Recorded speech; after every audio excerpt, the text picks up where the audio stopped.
Greetings and salutations, fellow book readers. This is Mark, and the book I will review today is Candid. Before we continue, this is personalized limited edition of the Candid with leather cover designed and made by me. At the end of the video, I will tell you a couple of ways of how you can get one for yourself, if you are interested. Now let's get back to the review. Candide, or The Optimist, is a short satire novel written by Voltaire and published in 1759. It is his best-known work and one that enjoys constant popularity. Voltaire was a French philosopher and, together with Jean-Jacques Rousseau, theoretical inspiration for the French Revolution. Looking from today's political perspective, I would consider Voltaire a progressive, where Rousseau was more of a libertarian. It would explain Voltaire's occasional intolerance to the ideas he didn't agree with, and going as far as wanting Rousseau to be killed. What is Candide about? It is about a young chap named Candide living in an optimist bubble. Optimist, said Cacombo, what is that? Alas, replied Candide, it is the obstinacy of maintaining that everything is best when it is worst. But the bubble is suddenly burst, and our hero, through his travels and experiences, is introduced to the real and most of the time brutal world. He says, I have wanted to kill myself 100 times, but somehow I am still in love with life.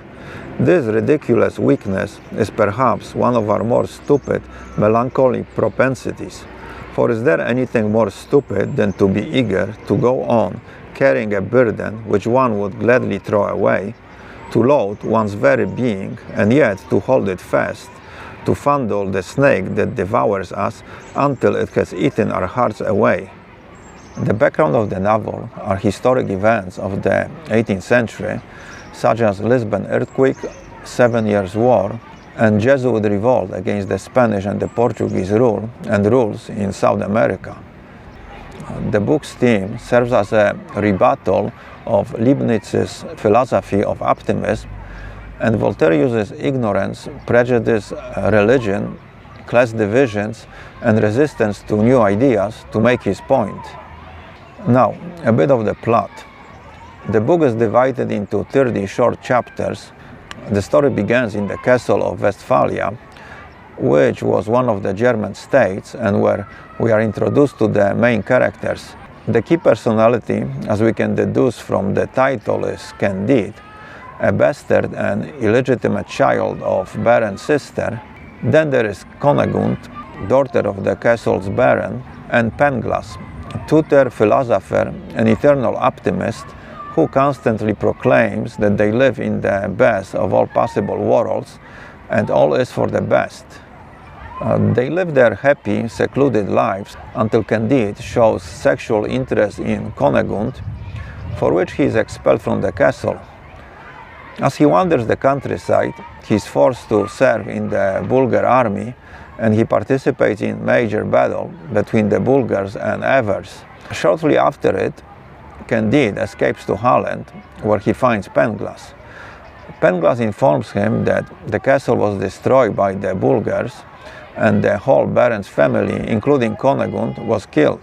They decide to sail to Lisbon, where they arrive just in time to witness the famous Lisbon earthquake of 1755, which destroyed most of the city and killed a large part of its population. Further, in Lisbon, Pangloss gets into a philosophical argument with a Portuguese inquisitor, and as a result of it is hanged. And Candide wanders the streets, where he meets an old woman who takes him to Cunegund. He is surprised to see her alive, since he was told she was killed. He rescues her from her owner, and they sail to America. Upon arrival in Buenos Aires, Cunegund is seduced by the governor, and Candide, with his new servant, Cacombo, escapes to Paraguay. In Paraguay, they run into a Jesuit priest who turns out to be Cunegund's brother. Candide declares that he intends to marry Cunegund, to which the brother voices strong objection, and as a result is killed by Candide. Candide and Cacombo flee the crime scene, and later they run into two naked women chased by two monkeys. Candide tries to help the women by shooting the monkeys, but is informed by Cacombo that the monkeys were the women's lovers. The two continue to wander the countryside and are captured and almost eaten by the natives. Eventually they arrive in the utopian kingdom of El Dorado, where the streets are paved with gold. After a month of rest there, they get back on the trail and take with them 100 sheep loaded with gems and gold. Sometime later, they arrive in the Dutch colony of Suriname, but on the way, most of the sheep and treasure are lost. Candide sends Cacombo back to Buenos Aires to rescue Cunegonde, and he himself sails to Europe, where he plans to wait for them. Before departure, Candide meets a Dutch philosopher, Martin, who, contrary to Pangloss, has a pessimistic view of the world. "You are a bitter man," said Candide. "That's because I have lived," said Martin. During the journey, they argue about philosophy, where Candide is the optimist and Martin the pessimist. They stop in France and later in England, where they witness the execution of an admiral for the crime of not killing enough Frenchmen. Finally, they arrive in Venice, where Candide meets with Cacombo, who informs him that Cunegonde got ugly and is a slave in Constantinople. So that's where he heads. In Constantinople, Candide runs into Pangloss and Cunegonde's brother, who both survived their death and now are Turkish slaves. Candide buys their freedom with part of the El Dorado money he has left, and they set out for Transylvania, where Cunegonde is working for a local prince. Once there, Candide buys Cunegonde's freedom and marries her, and with the rest of the money he has left, he buys a small farm where they settle. In the final part, Candide has a conversation with a local Turk, who reveals to him the secret of happiness. And that's the basic plot. Now, the meaning of Candide. On the surface, the book is easily read, entertaining story, in the style somewhat similar to Mark Twain's Huckleberry Finn. It could even be called Voltaire for Dummies. But under the hood, it is a complex analysis of Voltaire's philosophical theories and criticism of European culture, which is shown through and supported by describing various historical events and their impact on the society. Voltaire chose Westphalia as Candide's home, which probably was not coincidental, since the Peace of Westphalia was signed there in 1648. It put an end to 30 Years' War and stopped religious conflicts between Catholics and Protestants, and more importantly, it established a new world order based on the balance of power, which is followed until today. Well, more by some countries than others. 100 years later, Voltaire seems to be sending Candide on a type of inspection through the Western world to see what impact the treaty had. He starts in Germany and visits Holland and Portugal, and then travels through Spanish, Portuguese and Dutch colonies in the Americas, then France, England, Venice and Constantinople, and finally Transylvania. And the conclusion is that the world continues pretty much as before, with wars, persecutions, abuses and violence caused by religious and political divisions. Further, Candide is a witness to a handful of historic events that shaped Voltaire's opinions and impacted, to various degrees, future social and political changes, such as the French Revolution. And probably the most significant one, the 7-Year War, which was the first global conflict, and it showed that the armed confrontations are expanding, contrary to the objectives of the Peace of Westphalia, which was to minimize the necessity of war. Then there is the 1755 Lisbon earthquake and its religious, social and economic aftermath. The earthquake struck on an important religious holiday, and it destroyed most of the churches in the city. The interpretation was that the disaster was punishment from God for our sins, and the church's suggested remedy was to burn a few sinners as the penance and to prevent future natural disasters. To Voltaire, this act demonstrated that it was the church that was keeping people ignorant, in fear, and from progress. Another event portrayed in the book is the Jesuit war against the Spanish and the Portuguese in Americas, which was a desperate reaction to the brutality of European colonization and the need to protect native populations. The revolt is beautifully shown in the 1980s film titled The Mission with Robert De Niro and Jeremy Irons. The Jesuits created a type of progressive socialist utopia within, but somewhat independent of the colonial empires of Spain and Portugal. And because of it, they were violently crushed. The action showed the brutality of the current political and economic systems and the urgency to reform or even change them. Candid's adventures serve as Voltaire's criticism of church, religion, the politics, and Western society in general. He shows the church's hypocrisy when the old woman claims she is the daughter of the Pope Urban X, who was supposed to be celibate, and a bit ridiculous class divisions when Candide is prohibited from pursuing Cunegund by her family because of his social standing.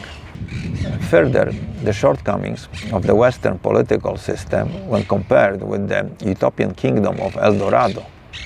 He wanted to know how they prayed to God in El Dorado. "We do not pray to him at all," said the reverend sage. "We have nothing to ask of him.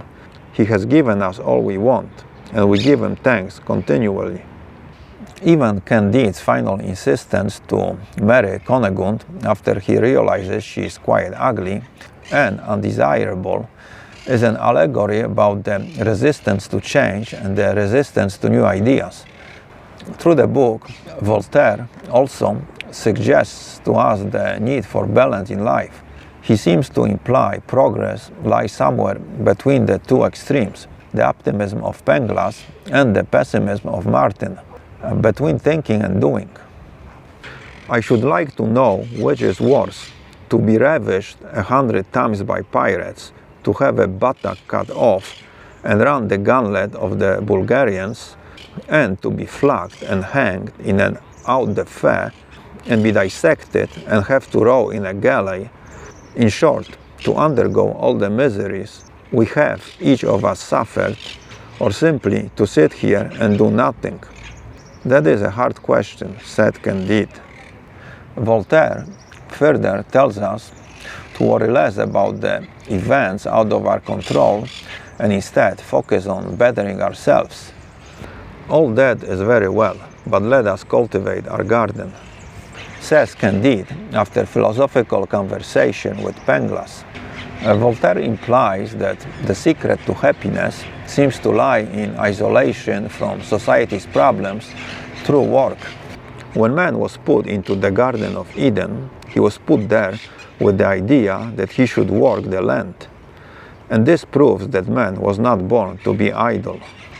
To sum it up, Candide is one of the more accessible classical works. The story is easy to read and fast-moving. Candide is an 18th century Forrest Gump. Guided by his innocence, he finds himself at crossroad events of his times. "I have seen so many extraordinary things that nothing seems extraordinary to me."